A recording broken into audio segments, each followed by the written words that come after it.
Hello, my name is Avo Garbushian and welcome to our path to healing. Joining me here today is Micheal Ritchie from Prince Edward County, Ontario, with his story of healing. Hello world, my name is Avo Garbushian and welcome to our path to healing. Today we have Micheal Ritchie and we met, I think it was about a month ago, and his story really took a hold of me, and I really wanted to get to know him better about his healing journey. And his story is a remarkable one, and I'm going to let him tell you more about it and go from there. Just to let you know, his background, he's been in the corporate field for a very long time, and he developed some illnesses, which right now, as you can see, he's in good spirits and in good health. So, Mike, what illness or what disease did you face in your past? Well, I spent about close to a decade and a half with rheumatoid arthritis. And from rheumatoid arthritis, through other complications from medication, also developed type 2 diabetes. Wow. Okay. And then along with that came another, other complications. So they just started to spiral. Allergies, spraying up first. It just started, one thing started to spiral to the next. But the main things would have been the rheumatoid arthritis was the main issue. So rheumatoid arthritis, then the diabetes, which was set on from there too. What was the cause of that, do you believe? Like what was your history, family history, or did you have like did you do something yourself, or was your diet off, or well, that's was your the lifestyle point. Like? You see, I pass all the tests for family history. I pass all the tests that say I'm supposed to have rheumatoid arthritis. Okay, because everybody in my family has something. Okay. And so I was certainly primed to make sure that I got something. And I personally feel that's exactly how we do that. That's how we actually manifest disease. We actually manifest disease within ourselves, or we manifest disease within our body, within our cells, and then we pass that along genetically through our line. And then we precondition through telling, you're from, everybody's got something. You need to pick when you're in that kind of family, everybody's got something. So what have you got? But some people are more prone to something. Absolutely. So something triggered your, what triggered, do you think, your... Well, the interest, I wouldn't have known at the time. That took a lot of retrospection. At the time when it was triggered, it started with allergies, and it started literally one evening in the middle of the night where I had to get out of bed, and my wife at the time came out and found me sitting in a cold bathtub, ready to take a cheese grater to my skin to scrape it off. I was so itchy, and my face was running, and we thought it was detergent. Well, those allergies have never gone away, ever. In my lifetime. Okay. Since then. Okay. But it started. We're going back. Oh my. 54. At least over 20 years ago. About 20 years ago. So it started. I know that was linked. I know that was a systemic meltdown at that time and an overload. Okay. And what came next was the RA, and the RA started with pain in the hands and pain in the feet and a real constriction, then just a constant chronic pain that never left. That I started going to doctors to see and doing tests and the like. Finally I met a doctor that he's a professional MD, also a naturopathic doctor, so he looks at beyond just the person, and he tries to look at the holistic person, and he's the one that started me on a road to wellness, treating me with RA. The rheumatoid arthritis? Yes. Okay, yeah. We at some point were up to, I was up to a weekly injectable into my leg. I was up to nerve deadening drugs. I was on painkillers. I was on muscle relaxants. And probably plus the other stuff for diabetes and other stuff. So the plethora of drugs every month was insane. Every day was crazy. How old was it when it started? This allergy. Then Right. how old were you when So the the RA allergies- started, the rheumatoid arthritis, and then the onset of diabetes? Like each one happens. The in allergies stages, probably right? would have came on around 34, 35. And this would have been when my life really would have been going, everybody would have considered quite well. I was an executive vice president. I sat on the board of directors. I made a lot of money. I had a large team working for me, multiple teams. Basically considered the next person in line to take over the company. I see. Yeah. And the allergies came. The company went through a little tussle with ownership. Then the RA came when things in politics started to happen. I see. And some other shifts happened. And then I decided to leave the company. But by then the RA was in full bloom. What was your physical condition then? Like, were you an active person? I was a power lifter. You were a power lifter? I was a power lifter, actually. Oh, wow. Yes. Oh. I had a gym in my basement that was probably about 1,200 square feet. And I had a full decked out, full gym in my basement. So I was 238 pounds. I knew how to eat. I knew everything about our body and how it worked, and the medical, the scientific side of everything. I knew the Western philosophy side. You have to understand, I also trained executives. I understood the DISC program. I understood Myers-Briggs. That's the world I come from. What I didn't have any understanding of was any of the Eastern philosophies or anything of a intuitive or spiritual nature in my life whatsoever, and how to connect to that other side, because I didn't know it existed. I see. So from your 30s, you had no clue about the Eastern philosophy, and then after that, You don't need it to be tops in business. Yeah. And I was considered, in my field and in my company, the tops. Wow. It was the RA that slowly constricted your life, and over a decade, it just squeezed, everything out of me until I didn't have any part of my former life anymore. was it confined to a certain area of your body, or was it throughout your whole body? It moves and it roams. Yeah. And what I know now to what I know then is a very different, what actually really happens is we get more afraid of the pain, of the chronic pain, and our mind gets in front of it, and we start battling it even before it happens. And the more we focus on it, the more it's going to be prevalent in our lives, and the more overwhelming it becomes. So it becomes a vicious circle. You can't stop focusing on it. And the more you focus on it, the worse it gets. Yes, yeah. And you can't stop focusing on it. So you're constantly looking at your hands and watching, did they swell some more today? Looking at your, it's constant. It takes your life away because you stop doing anything. The minute you feel a tinge of pain, you jump for something to stop the pain.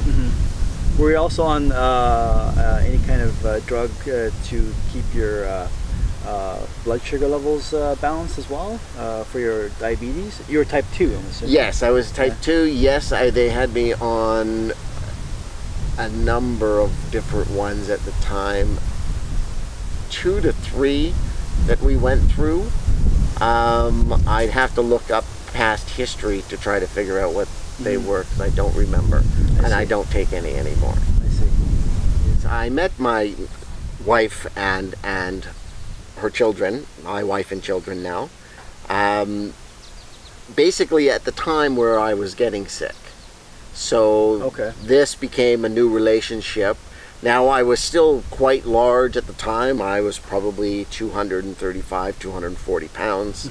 I wasn't as muscular as I was as a power lifter earlier.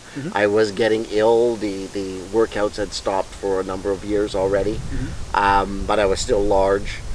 I was also very large in life, in the fact that I was still an executive presence. I was still a dominant person in the room. I would eat, I was a steak and wine and cigar person, and I was very used to, standing in front of people and commanding a room. So my opinion mattered a lot to me. I see. Yeah.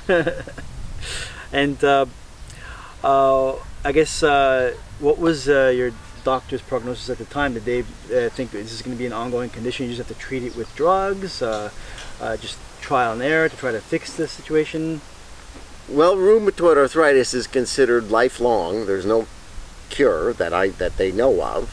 And what they basically try to do is give you the least amount of drugs to manage it up until, and then just add more and more as you need it. By the time I had left and decided, made some consciousness changes, as I mentioned, I was up to, I was on a weekly injectable. I was on painkillers. I was on a muscle relaxant. I was on nerve deadening drugs. So the list was already about as large it was gonna get. All we could do is start changing needles to see, well, if this one would work for a while, and then that one would work for a while. The main area that I focused in on, because I really didn't know even where to start, was simply consciousness. And I think I started with, for instance, religion and getting a foundation. A big thing happened when I actually found a video called the Double Slit Experiment by Dr. Quantum, actually. It's like a cartoon. And it's the foundation of quantum physics, and that really resonated in my head. And this started a real line of study, which became the foundation of the information that would be downloaded during my meditation. So you're, after doing all those different prescriptions with all the different drugs you were taking, then on your path to healing yourself, you began meditating. Yep. Okay. So did you have any aha moments where when you're going to the meditation, like wow, like this really blows your mind away? So many. I can't. There's so many. I mean, there were moments I would come out of meditation soaked, drenched from tears, and they were tears of joy. And I'd been in meditation for 45 minutes. Or I would come out in joy of laughter. Or I would blast off. I mean, so many things happen in meditation when you get to that right place. And it took a while to learn. It took a while to happen. And you still chase it a little bit. Okay, sometimes you get there, sometimes you don't, but it's a good meditation every day. And it becomes a practice. But what you're really doing is listening to the other hemisphere of your brain, the other half of your brain. Not the left hemisphere, but the right hemisphere, the one that gets bottled up and the one that understands the connectedness to the universe. Okay. And that we shut down. So I don't know if we touched on how your experience with all your issues with arthritis, rheumatoid arthritis, and your diabetes impacted the people you love around you. Well, it changed my life. It changed me completely. It made me a very hard and bitter, angry,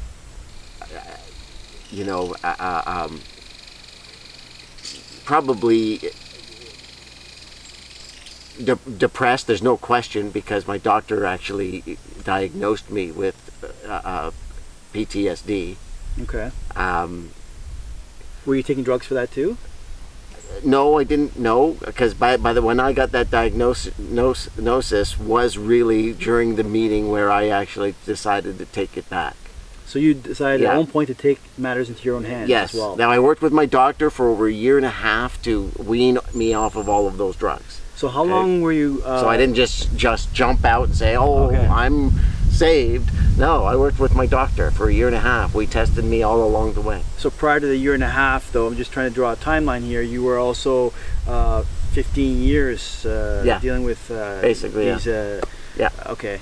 So, and then after that, a year and a half to wean yourself off these drugs. Yep. And then you found like healing through meditation. Yeah, it was during the same period of time. Okay. So, You mentioned... I don't have a beginning moment. I have a beginning aha moment. Mhm. But there was other aha moments. Okay, I'm a writer. I also write poetry. Well, I go through my old poetry, and I find that I was writing things, that were really far more conscious aware than I was at the time. Mhm. Prior to the event that happened in my life. Sure. Okay, which is fascinating all within itself. So something within me knew what was going on, and that there was a shift taking place within me that without me even knowing that was happening. Mm-hmm. Well, it's amazing when you actually go back and read those. No, writings. they're incredible. I use them as in my coaching. I send them to many of the people I work with. Wow. And they are shocking pieces when you recognize that I wrote them in total despair and in full illness. Mm-hmm. And you're in your path to healing yourself. What did you like? Did you discover books or teachings or other professionals that were healing others? Anything that might have also brought more enlightenment to your path? Everything. I'm a person that researches things like crazy. So when I read something or study something on something, I come from every angle, and I read and study and watch everything I can, Mm-hmm. and pick the best of the best out, and then apply those things to my life. I mean, it's really what I do. So I apply those things. I apply multiple different approaches and come up with what I feel is the best system that works for me in every step of the way. Mm-hmm. So what's the best way for me to meditate? What's the best micronutrient program for me to be on? All of these things I've been adjusting with the way and really staying attuned with my body to find out. Who did I watch? Everybody. There is no one system, there's no one person or system I could possibly give you that would hone in on. Now, I do coach very similar to a gentleman. I'm trying to remember his name because I just found the video a little while ago.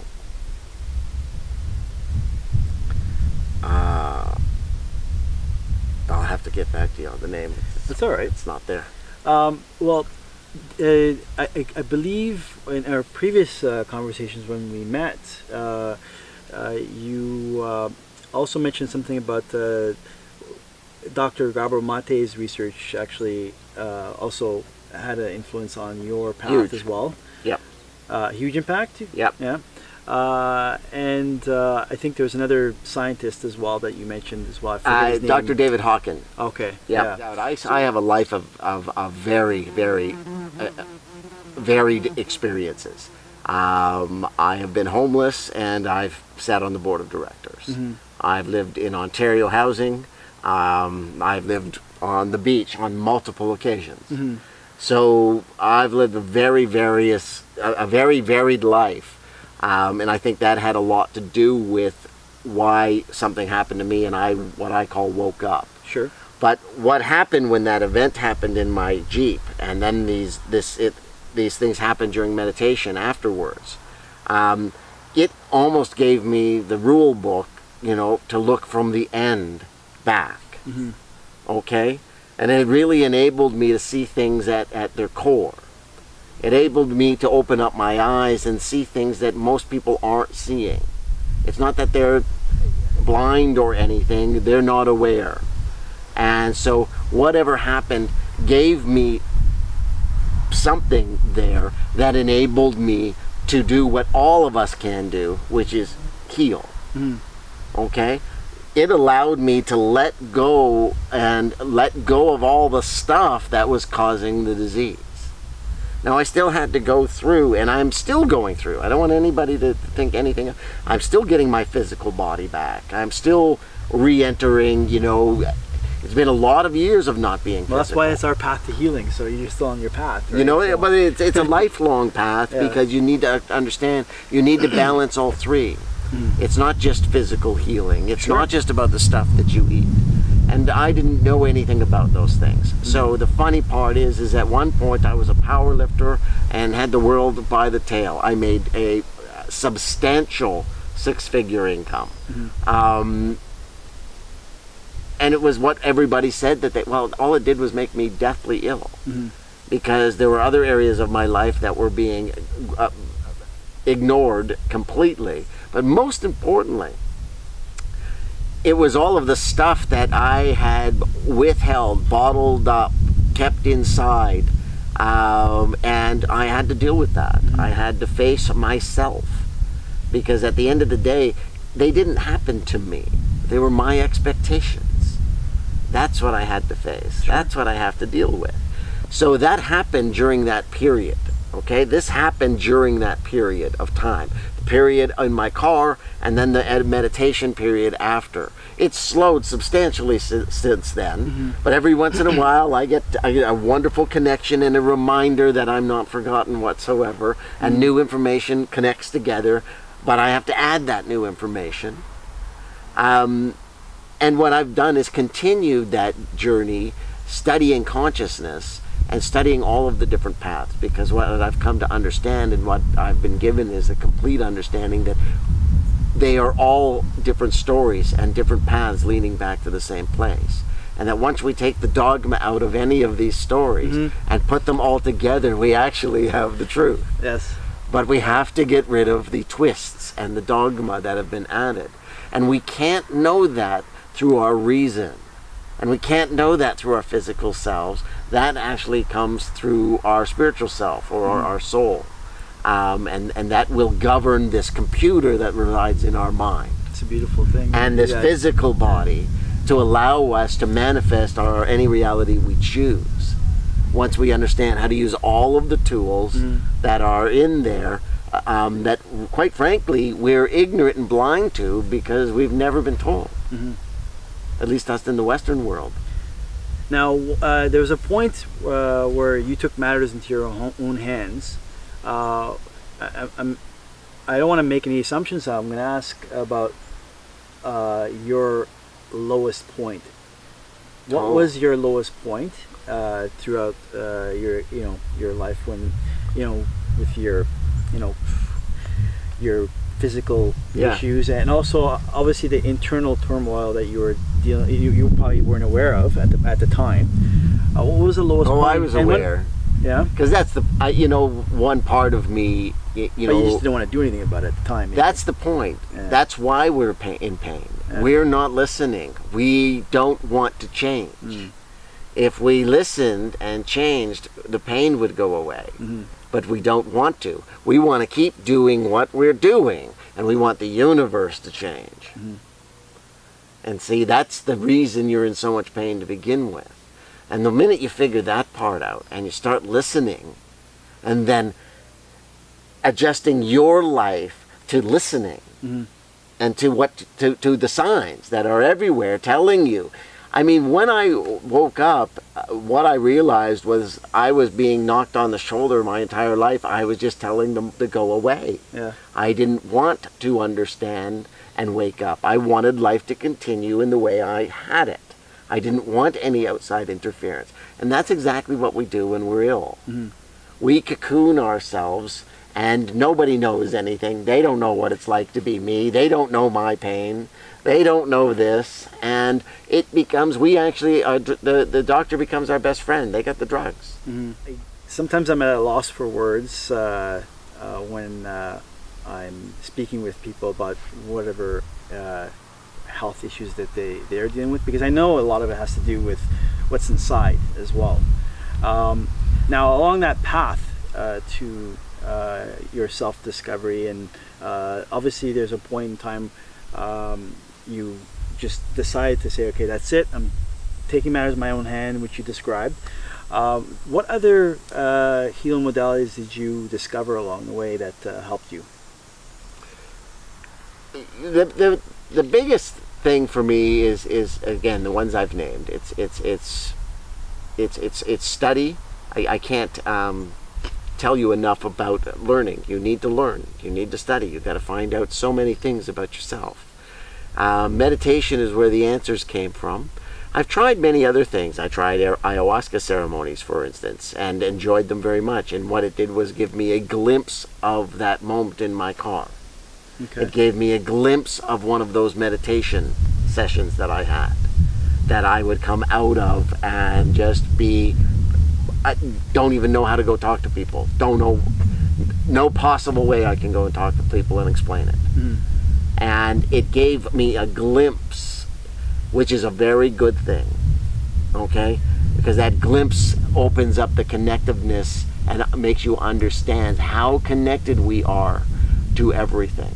There's a Harvard neuroscientist, I believe, that had a stroke. Her video is on YouTube. Yes, I know. Yeah, And she talks about what happens when the left prefrontal cortex, the left hemisphere, actually has a stroke and it goes out of service, and how she understood the connectiveness of everything. Well, this is what happens in meditation. We actually connect the left and right hemisphere of our prefrontal cortex, along with other neuron centers throughout our body. And by connecting them, okay, through the pineal gland and all of these other things, we see the world completely different than we've been programmed to see it. And things that we are right in front of us that we have never seen become acutely, why didn't I see that? I've been tripping over it my entire life. And then once that happens, this awareness takes place, it starts to spiral. So this is what I've dedicated my life to now, which is actually transformational coaching. And so that's how you're helping people now. Absolutely. After you've come out of your own... Because it can be a very frightening experience. Sure. I really did believe I was going crazy. It was a conscious decision to let go at the doctor.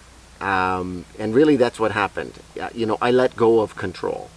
I let go of trying to fight the pain, and allowed things to happen. So I followed many different modalities. For instance, yoga, okay, Buddhism, many different areas that of where I heard of enlightenment or consciousness, and studied many. One of them being ayahuasca, for instance. So I also went and experienced 5 nights, basically, over a 2-week period of ayahuasca, along with kambo, along with rape, along with senenga. Yeah, the ayahuasca was about confirmation of that experience I had, which was very important to me, and it was my main purpose for it. The other one, the kambo, was about getting rid of all of those, that decade plus of toxins from basically different medicines that I've been putting in, including an injectable into my leg for the disease. And things like prednisone and stuff that are just horrible on the body, and I needed to get rid of them. And so I went, and plus, more importantly, for the experience, I wanted to see if there was truth to that. And I can say without any hesitation that the experience gave me a glimpse of that moment I had in my life. It wasn't the whole experience, but it was a glimpse, and enough to make you want to follow and open up and learn more. So I believe that it's an absolutely useful tool for the right person. Oh yes, yeah. But both the ayahuasca and the meditation both supply something that we don't normally get in our normal waking rational life. And as we sit and do what we call our rationalizing about ourselves, we don't get to face that other self, okay? That egoic self, the shadow boxing, I call it. And in meditation and ayahuasca, you face that other person. There is no place for lies there, because in those places, you're the soul behind all the chatter in your mind. In your waking sense, when we're using our left hemispheric brain, we're the chatter. And we're taught by the scientific world, that I believed almost all my 55 years, that's who we were. Okay, that's what we believe. When we move into meditation, when we have ayahuasca, we get a glimpse that that's not it. We're the thinker behind those thoughts. And now we have to face those thoughts, which is our egoic self, and we have to come to terms with that. Now, the point is we often weren't even aware. So what that does is we have to deal with those changes because we become aware of them for the very first time in our lives, which is a magical, wonderful process, because people do need to start thinking about themselves. Of course, yeah. Do you have actually now, like, your health records show that you actually are predominantly clear of your rheumatoid arthritis, would you say? Do I have records? I have my doctor who doesn't need to see me and hasn't need to see me for a regular checkup. The fact that you have no pain is a record itself. I don't have to go to the rheumatologist every 6 months. Okay. Which I have done now for over a decade. Mm-hmm. Okay? I don't go to I haven't been to my doctor in over 2 years. Now, I could never say to you before that I haven't been to my doctor in over 2 months. Mm-hmm. So yes, this is magical. I'm sure they've documented everything because they're doctors. Mm-hmm. But I do have a rheumatologist and I do have an MD, and pretty much the same ones for the entire period. I see. Yeah, I think they're both exceptional, and they've been amazing in this process. And both of them believe wholeheartedly in the power of the conscious mind. And they haven't run into it or done a lot of research, but they certainly understand the power of the mind in creating disease. Sure. So if you understand the power of the mind in creating disease, if it has that power, it has the power to end it too. Mm-hmm. Of course. I mean, like, this is one doctor that's doing phenomenal work, Dr. Joe Dispenza. That's the guy I was mentioning of. That's very much who I teach like. That's what I coach like. It's amazing that after a 4-day workshop with him, with each day is, like, I think 10 hours. Here's the hysterical part. I only saw the video last week. Yeah, people transform their lives within those 4 days to just. It's almost like a reprogramming of your DNA. Right. And it incorporates, like you said, meditation and many other work as well. Like, it's more than self-care. I think it's just like it's a shift. It's what it is an actual shift. Yeah, and it's like beating a carpet with all the dust out of it from all those years of accumulated garbage in a matter of those few days. It's just. But when we shift this mental environment, okay, all the other environments shift along with it, okay. So the chemical environment that are being flooded through your body, they're all going to shift as well. So when this shift happens, the diseases really do change and go away. You really do drop a lifelong drinking habit. Okay. Is that what you had as well? Oh yes. Oh geez, yes. Red meat, dropped it in the same day. Gone. No desire, no decision, no study. Oh, I'm going to be this and going to be that. Just immediate. It just happened. It was a shift, and it happens immediately. So what he teaches, which I just learned of him a couple of weeks ago, is he heals disease that way, and by healing their disease, they become conscious. They wake up. I work with my clients working on consciousness, and through working on consciousness, they heal their disease. Yeah. So this is what you're doing right now. And that's exactly what I did, but I worked on consciousness, and through consciousness, we healed the disease. Now that means exploring every method of consciousness. You're not done. It means how many avenues, okay? There is ayahuasca, there is Buddhism, there is Hinduism, there is yoga, mysticism, there is all of these different things. And the most importantly to me is there is quantum physics, which explains they're all true. I firmly believe in myself too, but we need the world to see through the work of other researchers as well that there is that connection through quantum physics to our well-being and which is through consciousness. So you just mentioned that you do a lot of coaching as well. So this is what came out of it. So this is what I always ask people I meet or interview is what is it that you're doing now that you're contributing to the world once you've come out of your own changes in your life, your transformation. What is it you're doing? And you're doing coaching. Well, that's just part of it. I mean, everything I'm doing now is different. Before, the world was about building businesses. I wrote books. But it was all about I. And, now since that event happened, things have changed my life since I've really shifted. everything has changed. Yeah, now I'm a coach. I never really believed I would do that, but now I'm coaching, and I'm a transformational coach. After a lifetime in business, I'm really working with people to transform. And that's where the big changes are happening. I'm very excited about that. I would say about 80% of it I do at no cost, because I'm working with people of low income and minor means, and I'm there to help them and lift their lives. And have clients currently in 5 or 6 different countries around the world, so that's growing. But I'd also like to build a consciousness retreat and expand upon these things, using some of those funds to expand consciousness research. It's all about education. It's all about getting this kind of knowledge into the hands of all of the people, because basically it's been suppressed. And that's the point. It has been suppressed. My focus is no longer towards business. My focus is on helping people. And I know that the more that I help, everything will be taken care of. Now, I agree. I'm sure many people think I'm crazy about that. They would rather I charged a lot of money. well, that's up for debate between the rest of the world. I'm in agreement with you, where if there is something out there that we need to do is to elevate everybody else, Right. that should be free. And to elevate their consciousness through education, that should be free. Well-being, our health, our mental health or physical health. It is free. It should be free. Hey, but it is free. It's free for anybody to go and do it. I did it. I understand that. Others do it. So it is free. Sometimes we need guidance.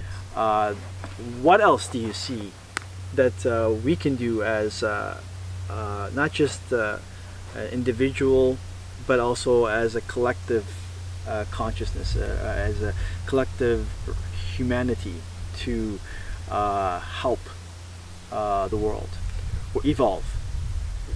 There's one thing we have to do, and we have to expand our awareness. We have to wake up. We have to do this collectively. That is what's going to actually change this planet. We have to do this individually. It's an individual thing.